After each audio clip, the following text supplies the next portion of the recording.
بسم اللہ الرحمن الرحیم۔ السلام علیکم ورحمۃ اللہ وبرکاتہ۔ قرآن کریم کی سورہ کاف میں یاجوج ماجوج حضرت ذوالقرنین کے حالات بیان کرتے ہوئے فرمایا گیا کہ جب وہ اپنی شمالی مہم کے دوران پہاڑوں کے درمیان پہنچا تو وہاں انہیں ایک ایسی قوم ملی جس کی زبان ایسی تھی جس کو اس زبان کے بارے کوئی سمجھ نہ آتی تھی وہ کیا کہہ رہی ہیں۔ جب ذوالقرنین ان کے زبان کے ترجمان بات چیت کی تو انہوں نے عرض کیا کہ یاجوج ماجوج اس سرزمین پر فساد پھیلاتے ہیں، لہٰذا تو ہمارے اور ان کے درمیان ایک دیوار تعمیر کر لے۔ اس طرح حضرت ذوالقرنین نے اس قوم سے فساد کو ختم کرنے کے لیے ایک ایسی دیوار بنائی جو کہ بہت ہی مضبوط اور بہت ہی وسیع تھی، جس دیوار پر پگھلے ہوئے تانبے سے تیار کیا گیا تھا۔ جس دیوار کے بننے کے وقتی طور پر یاجوج ماجوج کا فتنہ تو ختم ہو گیا۔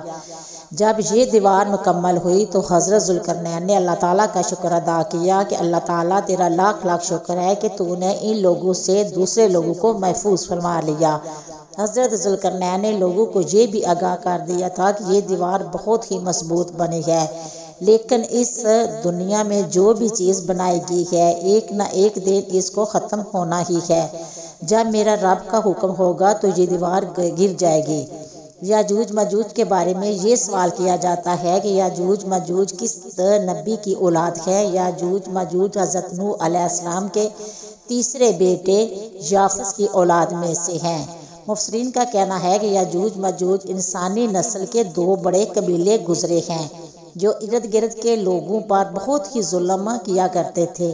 قرآن مجید کی آیات اور تورات سے یہ معلوم ہوتا ہے کہ یہ لوگ شمالی مشرقی ایشیا میں رہائش پذیر تھے۔ یہ لوگ اپنی طاقت کے ذریعے وہاں کے لوگوں میں فساد برپا کرتے تھے۔ ایشیا کے جنوبی اور مغربی علاقوں میں لوگوں کے خون خرابے کرتے تھے۔ ان لوگوں نے وہاں کے لوگوں کا جینا حرام کیا ہوا تھا۔ کچھ تاریخ دانوں نے ان کے رہنے کے علاقے روس کے دارالحکومت ماسکو کے ارد گرد کا علاقہ بھی بتایا ہے۔ بعض لکھتے ہیں یہ یاجوج ماجوج مشرقی تبت اور چین سے بحرمند شمالی تک اور مغرب ترکستان تک پھیلے ہوئے تھے۔ اب یہاں لوگوں کا یہ سوال بھی ہے کہ دیوار ذوالقرنین کہاں واقع ہے۔ اس کے بارے بھی مختلف رائے پائی جاتی ہے۔ اگرچہ اس دیوار میں سوراخ کر کے ادھر آنا ناممکن ہے کیونکہ یہ دیوار ذوالقرنین نے بڑی مضبوط بنائی ہے، لیکن جب اللہ تبارک و تعالیٰ کا وعدہ پورا ہوگا تو اللہ تعالیٰ اس دیوار کو گرا دے گا، کیونکہ اللہ تعالیٰ نے فرمایا ہے کہ قبل از قیامت یاجوج ماجوج کا ظہور ہوگا۔ حضرت محمد مصطفیٰ صلی اللہ علیہ وسلم نے اس دیوار میں تھوڑے سے سوراخ کو فتنے کے قریب ہونے سے تعبیر فرمایا۔ اس حدیث پاک میں یہ بھی ذکر کیا گیا ہے کہ یاجوج ماجوج ہر روز اس دیوار کی کھدائی کرتے ہیں اور پھر کل کے لیے چھوڑ دیتے ہیں، لیکن جب اللہ نے ان کا خروج کرنا ہوگا تو وہ کہیں گے کہ کل انشاءاللہ اس کو کھودیں گے، اور پھر اگلے دن وہ اس دیوار کو کھودنے میں کامیاب ہو جائیں گے اور زمین میں فتنہ فساد پھیلائیں گے، یعنی انسانوں تک کو کھانے سے گریز نہیں کریں گے۔ تو اللہ تعالیٰ کی طرف سے حضرت عیسیٰ علیہ السلام کو حکم ہوگا کہ وہ مسلمان کو آتور کی طرف جمع کر لیں، کیونکہ اللہ تعالیٰ کا حکم ہوگا کہ یاجوج ماجوج کا مقابلہ کرنا کسی انسان کے بس کی بات نہیں ہے۔ حضرت عیسیٰ علیہ السلام اپنے ساتھیوں کے ہمراہ ایسی جگہ کھڑے ہوں گے جہاں غذا کی سخت قلت محسوس ہوگی۔ لوگوں کے کہنے پر حضرت عیسیٰ علیہ السلام یاجوج ماجوج قوم کو بد دعائیں دیں گے۔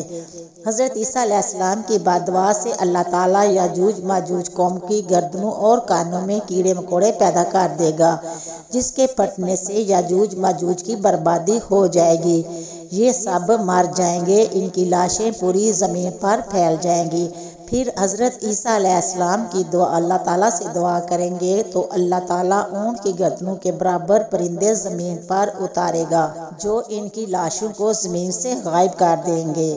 اس کے بعد اللہ تعالیٰ بارش برسائے گا جس سے ساری زمین پاک اور صاف ہو جائے گی، ہر طرف خوشحالی اور سبزہ ہی سبزہ نظر آئے گا۔ صحیح مسلم میں روایت کیا گیا ہے کہ یاجوج ماجوج کا ظہور حضرت عیسیٰ علیہ السلام کے نزول کے بعد ان کی موجودگی میں ہوگا، جس سے بعض مفسرین نے اس کی تردید کی ہے، جو کہتے ہیں کہ تاتاریوں کا مسلمانوں پر حملہ یا مغول ترک جن میں چنگیز خان بھی تھا۔ بعض قومیں یہ بھی خیال کرتی ہیں کہ انہی افراد کا پوری دنیا میں عروج ہے، لیکن یہ سب باتیں غلط ہیں، کیونکہ یاجوج ماجوج کے غلبے سے سیاسی غلبہ مراد نہیں ہے بلکہ قتل و غارت، خون خرابہ اور فساد ڈالنے کا غلبہ ہے۔ لہٰذا یہ کہنا کہ یاجوج ماجوج کی آمد ہونے کو ہے، یہ سب کچھ جھوٹ ہے۔ امید کرتی ہوں کہ آپ کو میری یہ ویڈیو پسند آئی ہوگی۔ پسند آئی ہے تو شیئر کرنا، سبسکرائب کرنا، اچھے کمنٹ کرنا، دعاؤں میں یاد رکھنا۔ ہم انشاءاللہ ملیں گے نیکسٹ ویڈیو میں، تب تک اوکے، اللہ حافظ۔